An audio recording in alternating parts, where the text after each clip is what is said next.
O Vasco era 100%, fazia grande campanha, mas pegou um Fluminense que nas últimas 4 partidas da Taça Guanabara só poderia ganhar.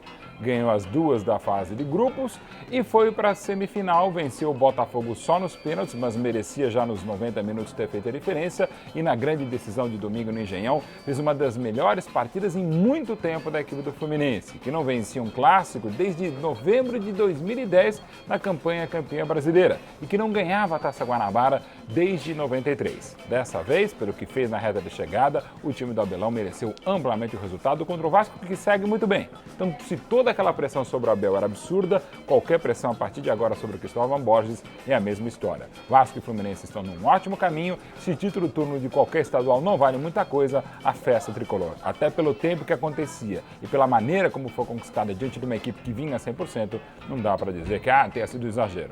Exagero, no ótimo sentido, foi o futebol que a turma de Deco jogou e que a gente aqui, com a ajuda do Tático Pede, a mostrar para vocês da TV Lance. Começando pelo time vencedor, pelo time campeão da Taça Guanabara, o Fluminense, que teve na meta Diego Cavalieri, fundamental na semifinal e também na grande decisão de domingo. Uma zaga que eu discuto e muito, Leandro Eusébio, principalmente Anderson, ainda não ambientado pelo lado esquerdo, Bruno, que fez uma partida, enfim, muito boa pela lateral direita, Carlinhos, que já teve tardes melhores, formando o 4-2-3-1 da equipe do Abelão, que teve Valência muito bem no lugar do Edinho, ou pelo menos não comprometendo, Diguinho, apesar de uma ou outra falta mais forte, chegando e armando para a grande diferença do Fluminense, como era de se esperar e como mostrou muita bola na final da Taça GB.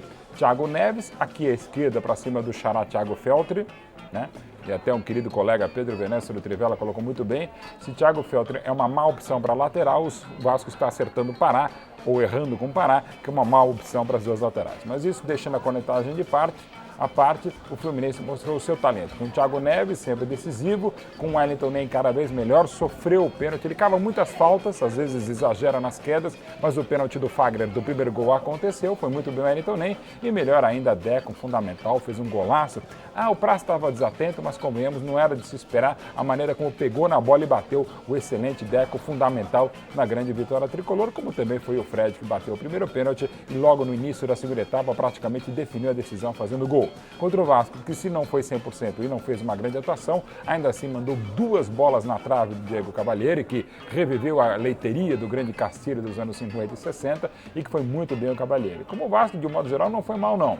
Fagner teve dias melhores, Thiago Feltri foi o de sempre, um mau lateral em uma fase, a zaga com Rodolfo ainda longe do ideal e Dedé no final jogando até de atacante aqui lá na frente, ao lado do Alexandro e fazendo aquela blitz em que quase o Vasco empata no final do jogo, um meio campo que não esteve bem com o Newton e principalmente com o Felipe Bastos, que já não havia jogado bem contra o Botafogo e jogou pior contra o Fluminense. Aí você pode até criticar a decisão inicial do Cristóvão, por que não com o Eduardo Costa, mas convenhamos, a diferença talvez não fosse assim tão grande. Na armação, o Juninho Pernambucano fez mais do que poderia e o esquema 4-3-2-1 do Cristóvão dessa vez não funcionou tão bem. William Barba abaixo das outras atuações, Diego Souza também não tão decisivo, a mesma coisa com o Alexandre.